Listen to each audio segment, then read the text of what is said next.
This episode is brought to you by Shudder. Shudder is a new kind of streaming service devoted to the best horror movies from around the world. New content is added weekly, including films and series exclusive to Shudder, uncut and commercial-free. All of this for only $4.99 a month. You can get a free month of Shudder by using promo code Darkest Night at checkout. That's Shudder.com. Offer code Darkest Night. If you enjoy Darkest Night, you probably love dramatized and true crime podcasts.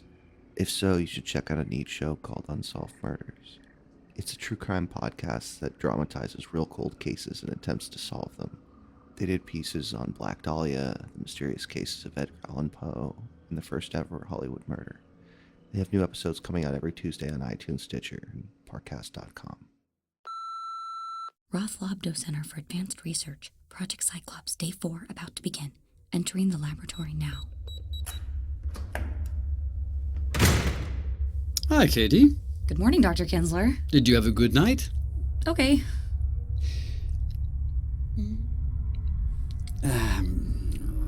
Look, about the last trial. Really, it's fine. Like you said, let's just keep our heads down and do our jobs. I talked to Ramsey this morning. No way. Dr. Kinsler, I wouldn't have the guts to do that. God, Project Cyclops is all I've been thinking about. Tell me everything. Well, not much to tell, really. It was a pretty serendipitous meeting. We happened to be sharing an elevator, and I asked her if any positions were opening up in her department, to break the ice. She said she wasn't allowed to talk about that, and she got off on the 14th floor. Oh, Dr. Kinsler. Why so disappointed? I thought you'd be happy, with your conspiracy theories and all. Okay, this is fine. Everything is going to be fine. Let's break this down a little bit. Have you ever talked to Ramsey before? I have not. We might have a big problem here. How so? If Ramsey has never met you before, she might be wondering, how does this random scientist from a different department happen to know who I am? Well, that's possible, but not a certainty. And you asked her if any jobs are opening up? I did. You're retiring. There's a great chance that Ramsey was thinking you're asking for me. Your young, green behind-the-ears partner. Well, again, that's possible, but it's still an assumption. Now these two anonymous workers in a company that employs probably 10,000 people may be firmly situated on her radar. The radar of a person that, up for interpretation, mind you, murders people for a living. We don't know that, Katie. You've never seen her before today. Are you sure about that? Positive. And you've been working in the same laboratory for how many years? 17. Shit. What? She wanted to share that elevator with you today, Dr. Kinsler. She already knows about us. She knows what we're doing. That might be an overreaction. Katie, let's keep level heads about this. I'm sorry this has upset you. It's not your fault. Really. You're the doctor. I'm just the assistant. I mean no disrespect, and I have this tendency to speak my mind. Probably something you noticed. I have noticed. Can I ask you one more question, Dr. Kinsler? Go ahead. If it's all just glitches and faulty formulas, why did you approach her? Why did you talk to Ramsey? I got home last night, had a nice supper with my wife, thought about Project Cyclops some more, read a little in bed. It's just that... Can we get started? That's usually my job. Blood withdrawn, serum deposited. Project Cyclops, Trial 5, Charlie O. Timestamp is registering correctly. Initiating playback in 3, 2, 1. Initiate.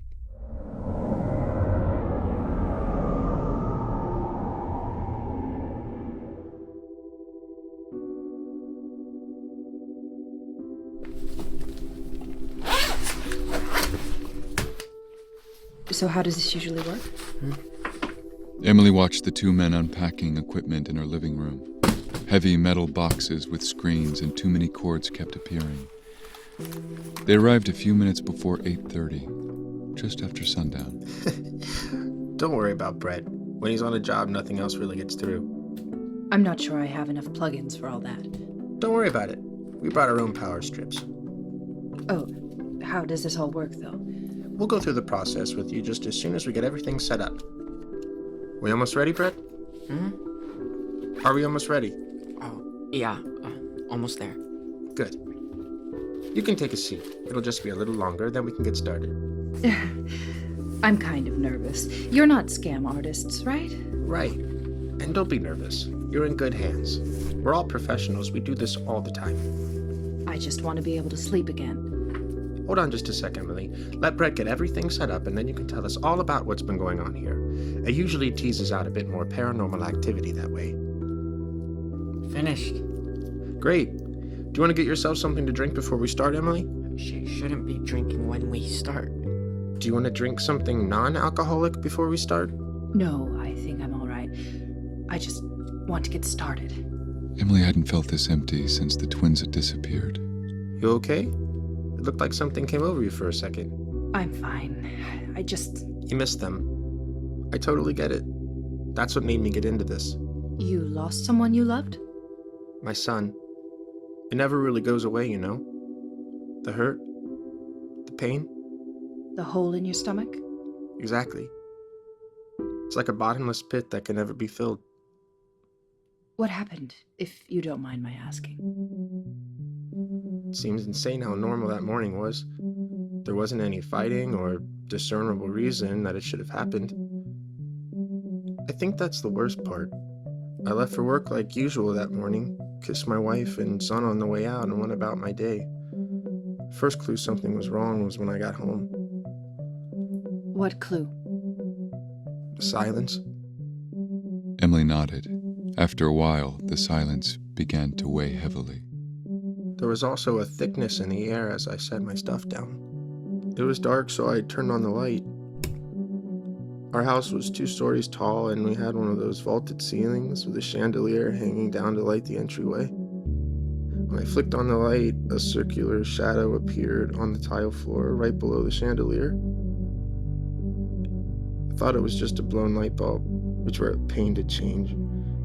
So I looked up, already angry that I was going to have to pull out the ladder and deal with all that nonsense. It wasn't a light bulb that needed fixing.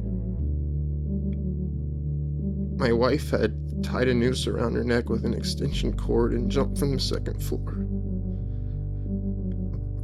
When I came in that evening, her feet were almost low enough to brush the top of my head. Oh my God, Marcus, I'm so sorry.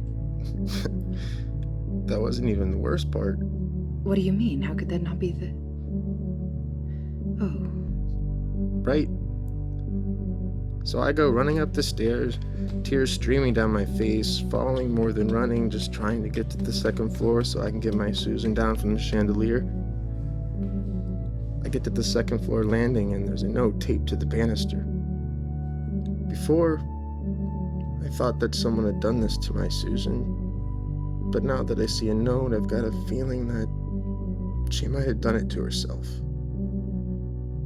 So I reach out and pick up the note, fingers trembling, heart racing, sweat dripping. I unfold it, read what it says, and drop it. I stop moving, stop thinking, stop everything. I get real still.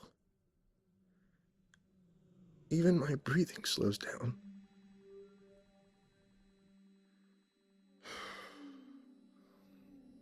What did the note say? Already, guys! Jesus, Brett. You scared me. Oh, sorry. We're ready. Sorry about that. He's not the greatest with people. Oh, it's fine. What did the note say? Oh. It said, dinner's in the oven. Okay, I don't understand. My son. She slow roasted my son. Oh, God. Oh my God. Yep. The coroner said that he probably hadn't been conscious when it started, but I know that's not true. Emily almost didn't want to ask, didn't want to put him through any more pain, but she had to know. Why do you say that? Hide and seek was her favorite game to play with him. That's how she got him to crawl into the oven. In fact, deep down, I think she'd just been waiting. Waiting for the moment that he did crawl into the oven to do it. Like delaying pleasure. Yeah. Yeah, that's how she did it.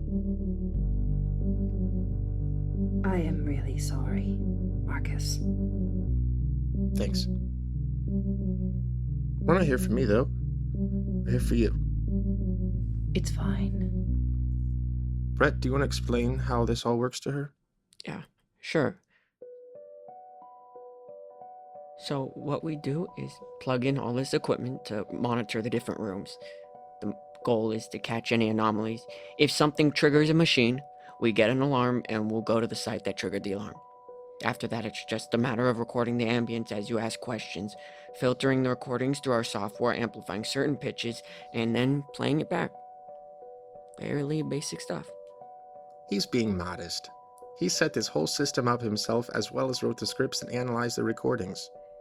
That's very impressive, Brett. Yeah. Alright, so all the rooms are mic'd and being monitored for any sort of deviation in environment. Okay, so what happens next? How do you like playing Go Fish? Really? I haven't played Go Fish since Mary and Ashley were young. Brett! What is that? It's... I don't know how. What? What is it? Spit it out and kill the alarms. Every room. What? Every room just lit up. All of them. Every single one. Is that not normal? What does that mean? That's impossible. There must be a short in the system, or you plugged something in wrong. I didn't. Check it, then check it again. Marcus? Yeah? The monitors recorded something. Look, That's impossible. you're looking at it though. The same thing in every room? There has to be a crossed wire. Plus, look at how loud that is. Something was already recorded? There's no way that's anything other than an error. What if it's not though? What ifs don't count? Can you play it? Yeah. So, what's the harm in listening first, right? Right. Let's play the damn recording and then we can start triple checking all the connections. Okay. It's queued up. Play it on the monitors? Yeah.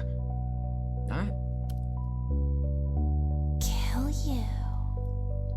That sounds like Mary. So do you want to tell me a little more about what's been going on? We really only glossed over things on the phone.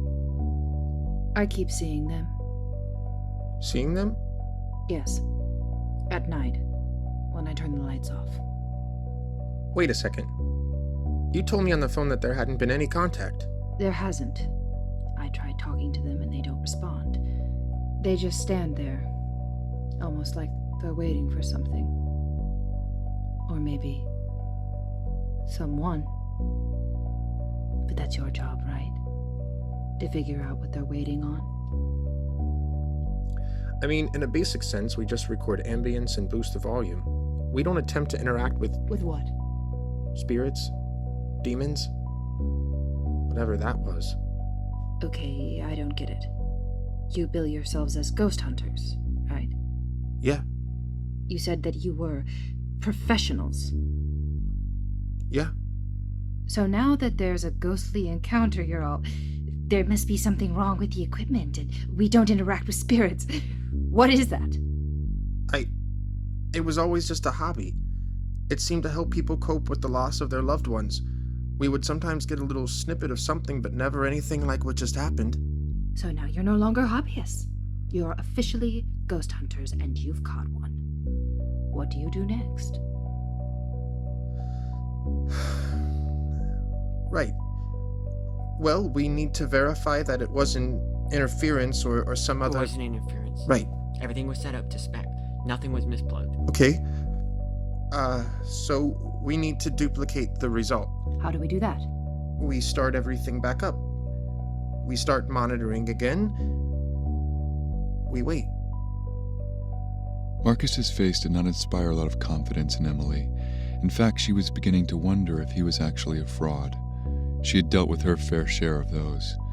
They always tended to surround the disappearance of children, psychics, mediums, and everyone else looking to make a quick buck off a tragedy. They would write, email, and sometimes even appear at the door. These people were always so apologetic and caring about the loss. so careful not to make any promises, but always attempting to fill the bereaved with a sense of hope that they, the medium, could in fact reach out to the lost one. They could make contact. They could kickstart the healing process and allow the bereaved to move forward with their lives. You see them at night? Yes. Do they talk to you? Like I said, they never say anything. They just stand there, like they're waiting for something. Can they move things? Like a poltergeist can move things. Not that I've seen. There have been times where dishes have fallen off a cabinet when I wasn't close to them, but nothing thrown or floating or anything like that. What are you thinking, Brett? Not sure yet, but something is strange. How do you mean? Usually there's more of an attempt at communication by the spirit. We've never seen anything like this. I mean, historically. Historically? What are you talking about? Let him finish. Thank you.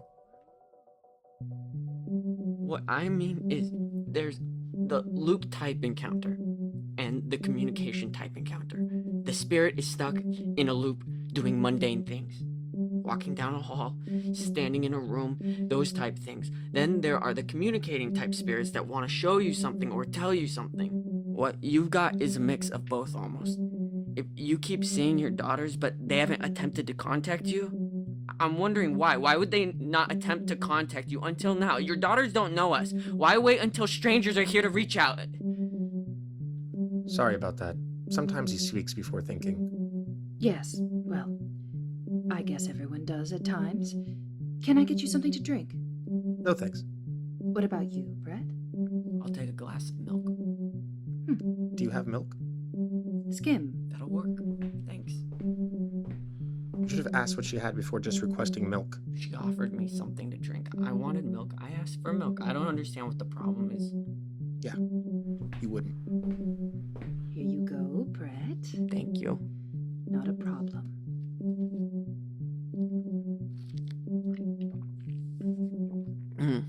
Tastes good. I'm glad you think so. Well, what now? More waiting? Unless you want to actively try to force another encounter. Why not?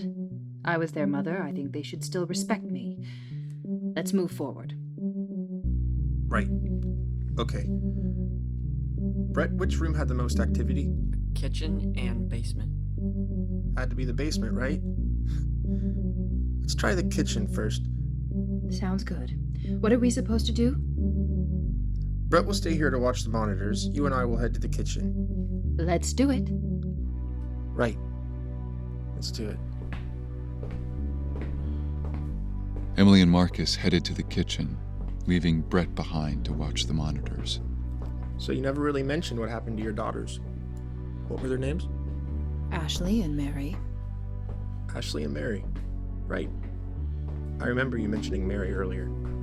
She was the good one. Ashley was the bad one. How do you mean? Mary always did what I said.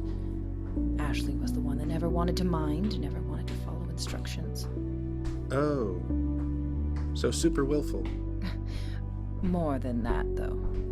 She was much more than just willful. She was outright rebellious and disrespectful. Anyways, welcome to the kitchen. Shit! What's that noise? I can't see anything. Do you have a flashlight? Yeah? Yeah, I do. Hold on. Hold on. There. Will this affect the monitors? The power? Shouldn't at all. They're hooked up to battery backups. Shouldn't be an issue. Anything like this ever happened before? No. Not the power. Not all the rooms triggering the alarms at once. Nothing like this ever. Shit! What is that? Marcus shone the flashlight around the kitchen, shadows jumping and racing as he did so. Emily leaned against one of the counters, her arms folded across her chest, looking relaxed as ever. Marcus didn't feel the same sense of calm. Everything about this job had gone wrong so far. What was supposed to be an easy $500 was turning into something he never wanted to attempt again. What noise? What are you talking about? You don't hear that? Hear what? That! Right there! You don't hear that? Hear what? Hear that noise? Metal on concrete. Metal on concrete. Yeah.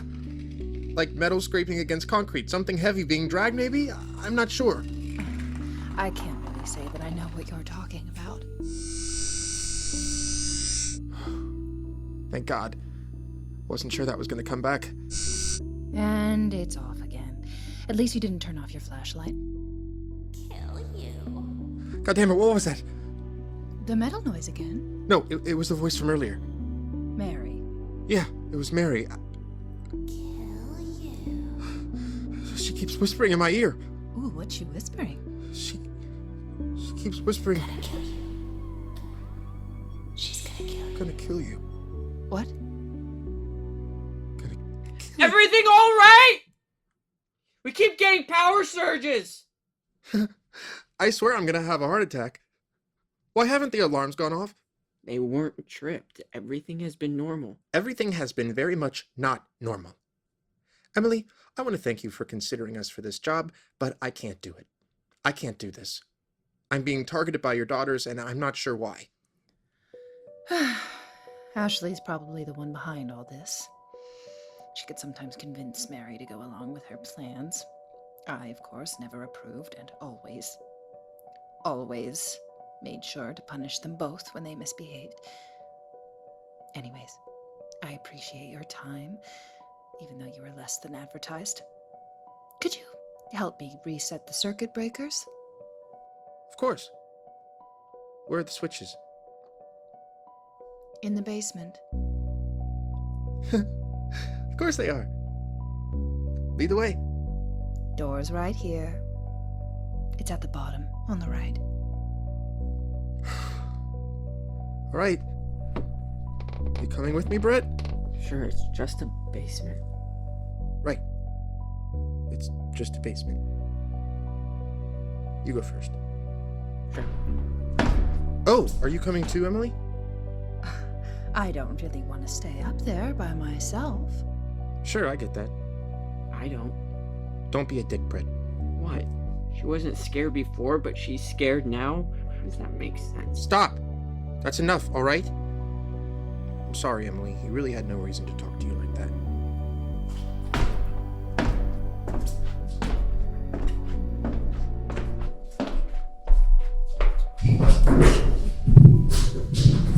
Brett surged forward, tumbling down the stairs. Marcus hurried down the last few steps, crouching next to his brother. Blood frothed from his mouth, bubbling over his lips and down the sides of his face as his eyes jumped back and forth across the dark basement. Brett? Who's gonna kill me?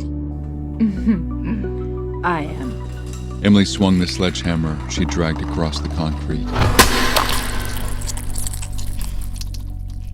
This was almost exactly how she had taken care of her two daughters. Poison the one, cave in the other's skull. They tried to help him, Brett. They really did. Say hi to my daughters if you see them. Oh, girls? That was a good attempt.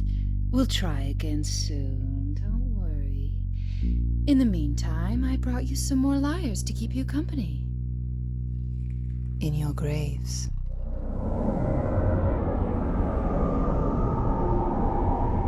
Dr. Kinsler? Dr. Kinsler? Have I told you about my daughter, Eve? Just that I remind you of her. She died 15 years ago. Drunk driver. She was about your age. Dr. Kinsler, I don't know what to say. How could Emily do that to her children? To just end them. I would give anything for one more minute, 1 second with Eve. You said it yourself. This isn't necessarily real. Something's affecting the samples. The formula is all wrong. I need to stop kidding myself. Something is going on. Vivian, Ray, Ramsey, and now this Emily. Emily? Wait, you know who she is? Emily Wilcox. She's on the board of directors here. She's about as high as it goes. And here I thought my first lab assistant job would be an absolute bore. I don't know what any of this means, but I've been shutting you down from the beginning. What do you think we should do? I have no idea, Dr. Kensler. Maybe get a drink? You read my mind. And please, call me John. This episode is sponsored by Shudder. Shudder is a new kind of video streaming service devoted to the best horror movies from around the world. New content is added weekly, including films and series exclusive to Shudder, uncut and commercial-free. We actually release episodes of Darkest Night a week early and ad-free on Shudder. So if you're pining for the next Darkest Night episode, Chapter 5 is already on Shudder. It's actually one of my favorites, and about a cult group trying to bring about the apocalypse. Shudder also has really cool curated sections where some of the best creators in horror pick their favorite titles on the site. Rob Zombie's actually doing a curated selection, and I can't wait to check it out. Right now you can get a free month of Shudder by using the promo code Darkest Night at checkout. That's shudder.com, promo code Darkest Night.